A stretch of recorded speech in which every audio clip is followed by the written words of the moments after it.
Hello, my name is Valentin Reyes. I am the team leader for our project phase one, and I'll let the other group members introduce themselves right now.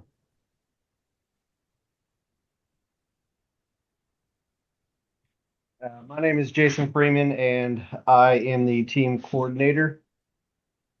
My name is Aryan Sharma. I am the sub-team coordinator. My name is Daisy Avalos, and I am just a team member. Okay, so we're going to go through each of our data sets and give you a kind of a summary of what's going on within each data set that we provided. So, as part of the first data set, I provided data on box office revenues and profits over the years of 2000 to 2024, both domestically and globally. I got my information for the data set off of Kaggle.com. Um, the the file can be accessed through Excel, and it's a pretty big data set. It has 639 kilobytes in it. There's about 5,001 rows, 13 columns, and nine of the rows contain numerical data. It does contain date and time information, as well as geographical location. And what's included in the data set, it provides domestic and global box office sales from the years 2000 to 2024. It also includes revenue of both the domestic and global in terms of dollars and percentage of revenue generated in foreign markets. The data set also provides information on movie ratings, which genres the films belong to, and we're also shown which countries the production took place in and which languages were originally used.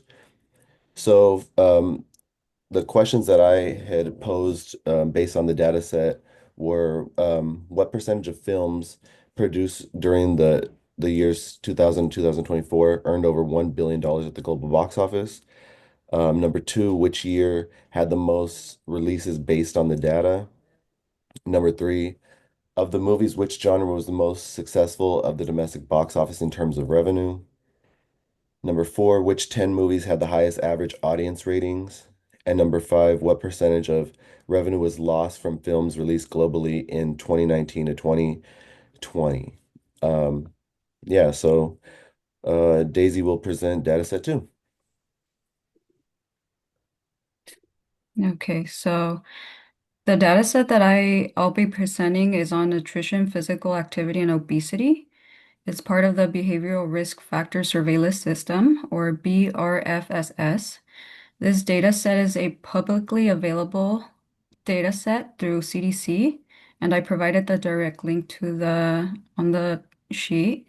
The file that it has different forms that you can download it as, but the file that I included is Excel format with a size of about 12,387 kilobytes. It contains 106. I can't say that. Sorry, guys. It has a lot of rows of data that are spanning multiple years and states, and it includes 33 columns in total. So out of these seven columns, seven of these contain numerical data, such as the prevalence values, sample sizes, and confidence intervals. The dataset also includes date and time of the information through year indicators, and it contains location data like state abbreviations, FIPS codes, and geographic coordinates. In terms of content, this dataset provides state level and national survey data from the BRFSS, focusing on nutrition, physical activity, and obesity. It reports the prevalence percentages and sample sizes for health behaviors, such as fruit and vegetable intake, physical activity, and obesity. It also allows for demographic stratification, meaning that the results can be broken down by age, sex, race, ethnicity, and education, as well as income. Because it includes both confidence intervals and geographic identifiers, this data set serves as a powerful public health surveillance tool for tracking health behaviors over time and across regions in the US. Now, here are the 5 examples of questions or problems that can be addressed by analyzing this data set. So the first one, what are the significant differences in obesity prevalence between men, women, and women across different US states? How have obesity rates varied among US states from 2010 to 2020? What disparities exist in fruit and vegetable consumption based on income and education levels? Which US state reports the lowest rates of physical activity among their populations? And the last one, in what ways does the stratification of race and ethnicity influence nutritional patterns and obesity trends over time? So, in summary, this data set is highly valuable because it allows researchers, policymakers, and public health professionals to better understand how lifestyle behaviors and obesity trends evolve across different demographic groups and states. And it supports evidence-based strategies for improving public health. Thank you. So for the next data set, it is about the IMDb movies like rating and stuff. In the data set, the file type is Excel. File size is going to be this 6.33 MB, and the number of rows is 10,179.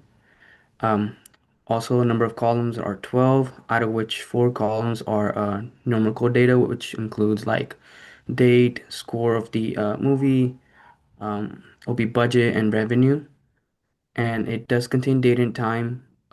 It's going to be the date and release time of the movie. It does contain geographical data, which is basically where the movie is coming from, the origin of the movie. To describe the data set, we can say that it contains information about movies, including their names, release dates, and user ratings, and the type of genre the movie is. It also includes like the cast member, crew member names, original titles, and the production status of the movie, and original language and budget revenue and country of origin. So the 5 questions or problems that you can address with this data is identifying the trends in movie genres, exploring the relationship between budget and revenue of a movie, and third is going to be predicting the success of a future movie. You can tell by using the data. Do certain directors or actors consistently produce higher rated or higher grossing films if that affects the being a flop or hit movie? And lastly, to do release months matter, or does summer holidays or different seasons matter the time the movie releases or not?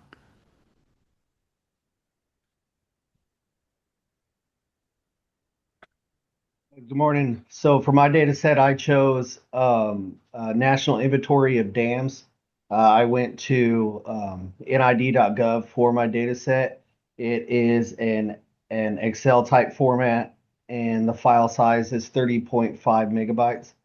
The number of rows is 92,528, and the number of columns is 83. There are 25 columns that contain numerical data, and it does contain dates and times, as well as geographical locations of the dams within the United States. So for this data set, it contains various information such as the names of the dams, such as the name of dams in the United States, whether they're owned by the state or federal government or they're owned by private individuals. It includes their ID type, their location, the purpose, whether it's used for recreation, irrigation, or hydroelectric purposes. It contains information such as the distance to the closest city the dam is located.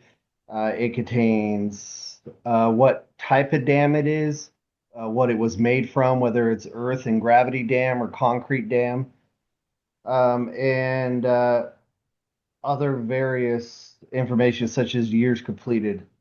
Some of the questions that I think are relevant for this data set would be what is the inspection frequency of the dam when compared to the primary use of the dam?